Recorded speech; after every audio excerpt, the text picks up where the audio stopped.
Ја слушате програмата Низ Светото Писмо.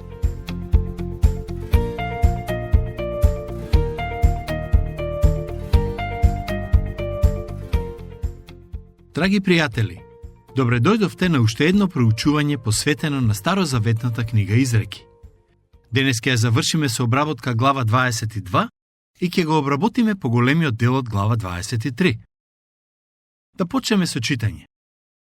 Стих 28. Не преместувај стари меѓи, кои твоите татковци ги поставиле. Кога Бог им ја даде на израелците ветената земја, тој не само што им кажа да ја населат, туку на секое племе му одреди конкретни граници, кои требаше да ги насели. Не само тоа, Бог на секое семејство од тоа племе му даде одредена област за населување. Племињата и семејствата требаше да постават одредени граници, за да знаат кое парче земја им припаѓа ним. Генерално гледано, тие граници или меѓи беа обележувани со камења. Например, дворот на куќата во која живееме ние е обележен со ограда. Не знам кој ја има ставено таа ограда, бидејќи кога се населивме во куќата веќе беше таму.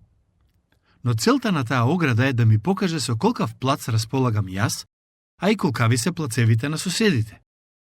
Во ниту еден случај не ми паднало на памет да ја тргнам таа ограда и да ја наместам поблиску до куќата на соседот. Кога станува збор за земјата која Бог им ја подели на израелците, слушнете што пишува во Повторени закони 19:14. Не ја преместувај меѓата на ближниот свој, поставена од прадедовците твои во твое наследство, што си го добил во земјата, која Господ, твојот Бог, ти ја дава во владение. Пример, може би во некое соседство во Израел има двајца соседи од кои еден е стар и неговиот вид е ослабен. Во таква ситуација, неговиот помлад сосед може да биде во искушение да ја помести меѓата. Бог вели дека тоа не треба да се случи. Овој принцип има важна духовна примена и за нас денес. Сакам да бидам искрен и директен со вас, но ова го правам со добра намера. Живееме во време во кое меѓите на христијанските доктрини се значително поместени. И сето тоа се случува како резултат на либералната теологија која се појави во црквите. Либералните теолози и така наречените христијани се оние кои велат: знаете што? Сегашните меѓи се стари и се поставени во времето на апостолот Павле. Не се релевантни за денешното време. Ние сме попаметни, понапредни луѓе и затоа не треба да ги прифатиме такви какви што се. Не ни е потребна доктрината за непогрешивоста на писмото. Не ни е потребна ниту доктрината за Христовото божество. Се наоѓаме во оваа жална реалност и затоа сметам дека треба да се направи нешто во однос на тоа. Според мене, решението е релативно едноставно. Наместо да се преместуваат меѓите на христијанските доктрини за истите да звучат привлечно за денешниот човек, треба да се вратиме назад на изворот и да ги прифатиме такви какви што се. Бидејќи токму тие библиски вредности се основата врз која е изградено нашето општество. Но денешните генерации сакаат да ги преместат тие меѓи кои се однесуваат на духовните вистини што ги учиме од Светото Писмо. А самото преместување на тие меѓи ќе резултира со поинакви морални вредности. Денешните генерации не само што сакаат, туку и успешно ги преместуваат тие меѓи. Се што треба да направите е да погледнете околу себе и ќе сватите за што зборувам. Луѓето денес мислат дека решението за хаосот во кој се наоѓаме може да се најде во економијата, психологијата, екологијата и слично. Знаете што ме изненадува, а и растажува? Тоа што никој не зборува за теолошко решение за хаосот во кој живееме. Коренот на проблемот е што теолошките меѓи се поместени и решението е во враќање на истите каде што им е местото. Тоа е моето лично убедување. Стих 29. Си видел ли вешт и искусен човек во својата работа? Тој ќе служи на цареви, нема да остане меѓу простите. Со други зборови, мудроста ветува дека ќе ги награди намерите и напорите на трудолюбивите и вештите луѓе. Сетете се на ветувањето што го даде Исус, а се однесува на оние кои еден ден ќе влезат во Божиот спокој. Тој рече дека Бог ќе ги пречека со зборовите: добро сторено, добар и верен слуго. На Бог нема да му биде важно колку луѓе поверувале преку нашата служба, туку колку сме биле посветени и верни во службата. Затоа, денес сакам да ве прашам, дали и колку сте верни и посветени на повикот кој Бог ви го дал во животот? Кога велам повик, немојте да мислите на нешто мистично или нешто што се однесува само за некои луѓе. Например, повик за жените кои се мајки е добро да ги воспитуваат нивните деца. Мајката на Мојсеј беше многу добра во оваа работа и Бог го благослови нејзиниот труд. Еве неколку совети од апостолот Павле за тоа како да бидеме посветени на повикот кој Бог ни го дал. Со својата братска љубов сакајте се срдечно едни со други. Надпреварувајте се во почитувањето еден кон друг. Во усрдноста да не сте колебливи. Бидете со горлив дух. Служете му на Господ. Овие совети ќе ви помогнат да останете верни на Бог. Ако имате за цел да му служите со горлив дух, можете да бидете сигурни дека ќе го искусите и Божиот благослов. Глава 23. Со тоа доаѓаме до глава 23. Младото момче веќе се подготвува да дипломира на училиштето на мудроста. Мислам дека ќе дојдеме до дипломирањето при проучувањето на глава 24. Но, ајде да почнеме со читање и обработка на глава 23. Слушнете што пишува во првите 3 стихови. Кога ќе седнеш да јадеш со властодржец, гледај добро што има пред тебе и постави ограда на грлото свое, ако си лаком. Не се мами од вкусните гозби негови. Тие се примамлива храна. Ке се обидам да го поедноставам и објаснам овој стих. Мудроста вели, кога ќе те поканат на некој настан, немој да јадеш како прасе. Тоа особено важи кога ќе те поканат на некој посебен настан, каде се служи храна што не ти е позната. Постави си одредени граници и немој да се срамиш. Мудроста вели, постави ограда на грлото свое. Со други зборови, тоа значи да бидеме умерени личности, да практикуваме само контрола дури и кога јадеме. Дел од денешните истражувања покажуваат дека некои луѓе не се прејадуваат поради глад, туку поради стрес или некои други фактори кои влијаат на нивното расположение. Затоа, бидете внимателни во однос на внесувањето храна. Недостигот на самоконтрола при исхраната е сериозен симптом за карактерот на една личност. Стихови 4 и 5. Ако си сиромав, не настојувај да трупаш богатство. Бегај од таквите мисли. Ке ги устремиш очите кон него и еве веќе го нема. Тоа ќе си направи крилја и како орел ке летне кон небото. Овој стих е многу добро подсетување дека не само богатите, туку и сиромашните можат да се фатат во стапицата на богатството. Само зашто некој е сиромав, тоа не значи дека богатството не е идол во неговото срце. Патем, нема ништо грешно или лошо во тоа човек да поседува богатство. Богатството станува погрешно само тогаш кога е цел, а не средство. Затоа, немојте да се стремите да бидете богати, бидејќи таа желба може да ве поттикне да направите многу гревови. Дозволете Бог да биде господар над вашиот живот, а не денарот. Пред многу години служев во една црква во која имаше човек што беше многу богат. Тој секогаш велеше, не ги сакам парите како цел во животот, но сакам да имам пари, бидејќи ми помагаат да завршам одредени нешта во животот. Кога почнав да се занимавам со свој бизнис, имав малку пари, но сега заработувам многу за да ги вложувам во Божјото царство. Таков треба да биде нашиот став кон парите. Нема ништо погрешно во тоа да ги поседуваме, но погрешно е ако тие не поседуваат нас.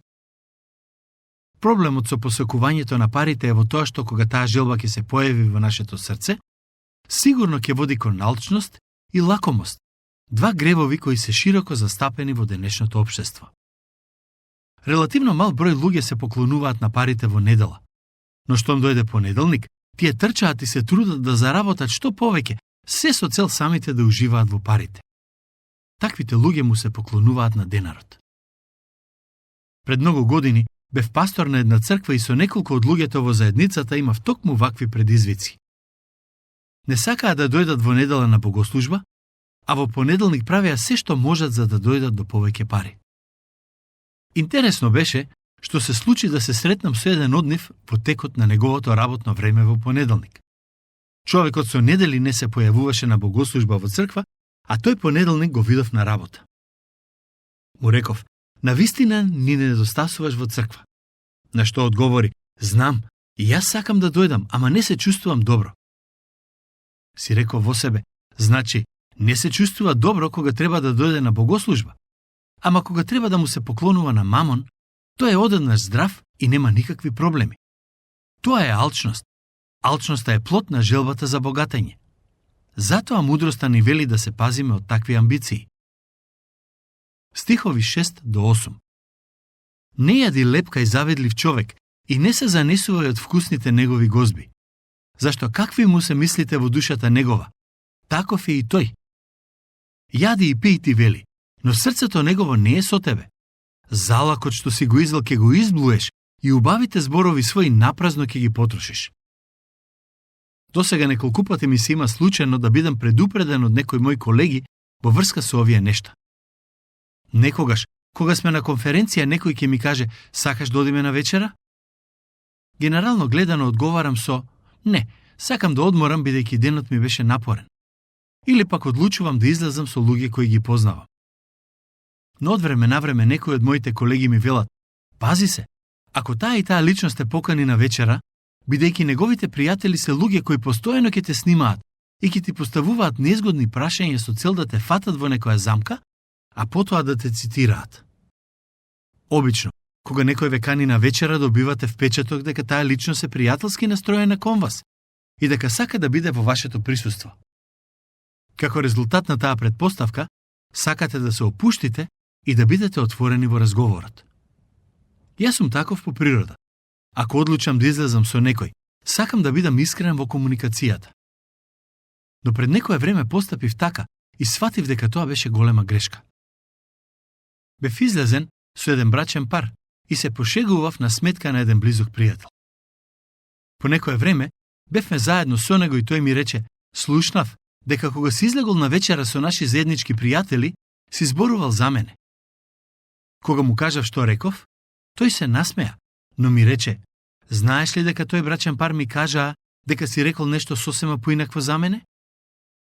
Воопшто не ми беше сеедно да го слушнам тоа, но тој разговор ми беше уште едно подсетување дека треба да внимавам дали и колку сум искрен со луѓе кои не ми се навистина блиски.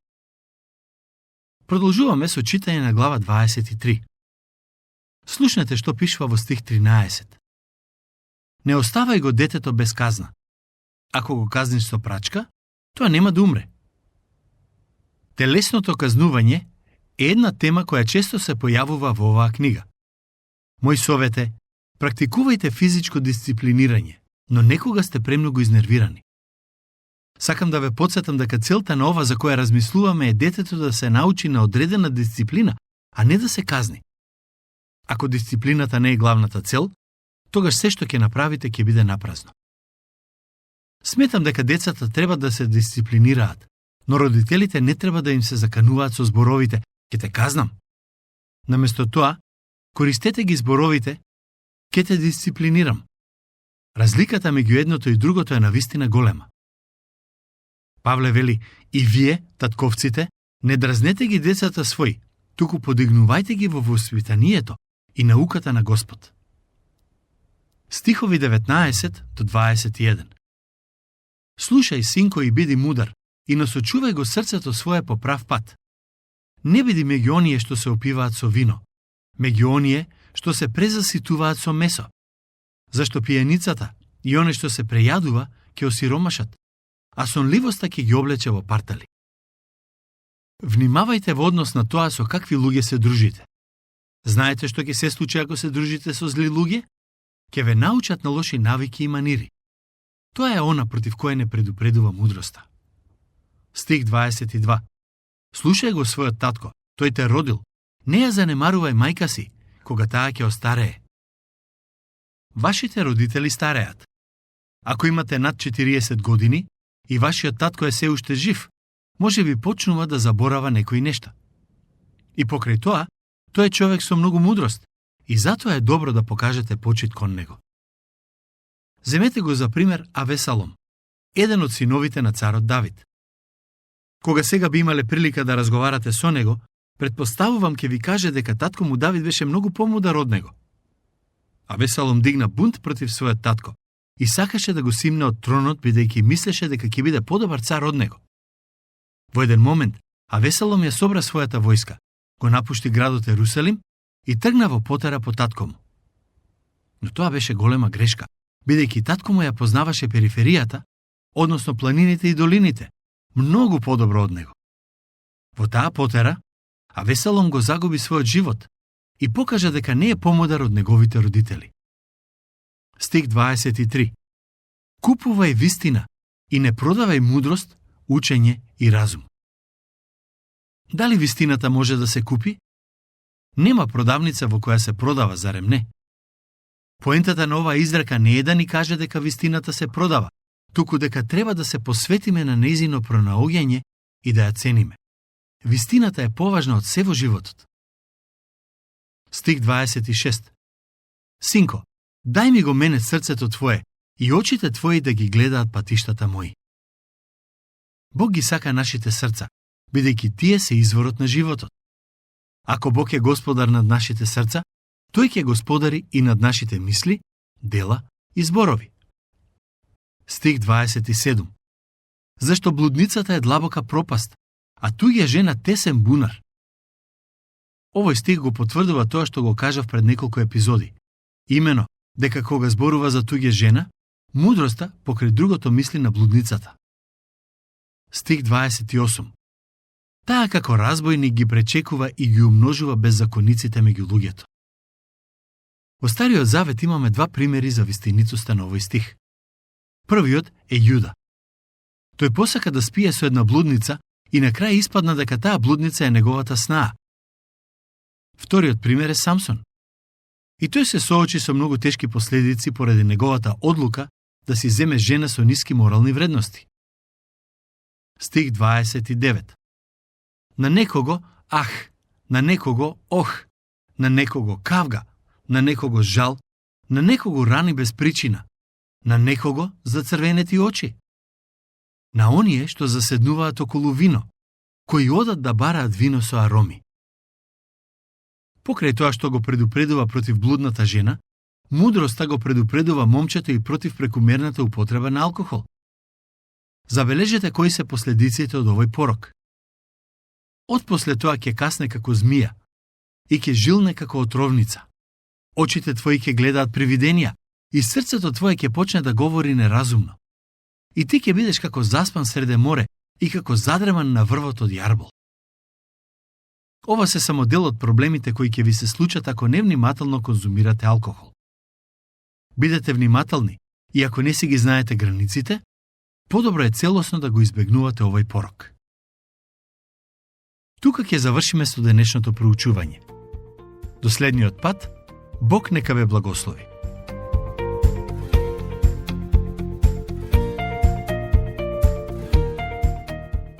Слушнавте емисија од програмата Ни Светото Писмо. Можете да не слушате и преку мобилна апликација на нашиот YouTube канал и на сите познати подкаст платформи, како што се Google, Apple и Spotify. Ако ви се допаѓаат нашите програми, споделете ги и препорачајте ги на вашите пријатели. Бидете слободни да оставите свој коментар или да ни пишете на нашата имейл адреса nissvetotopисmo@gmail.com. Следете ги нашите страни Nis Светото Писмо Македонија на Facebook и Instagram. Емисиите од оваа серија можете да ги најдете и на нашата веб страна ttb.twr.org.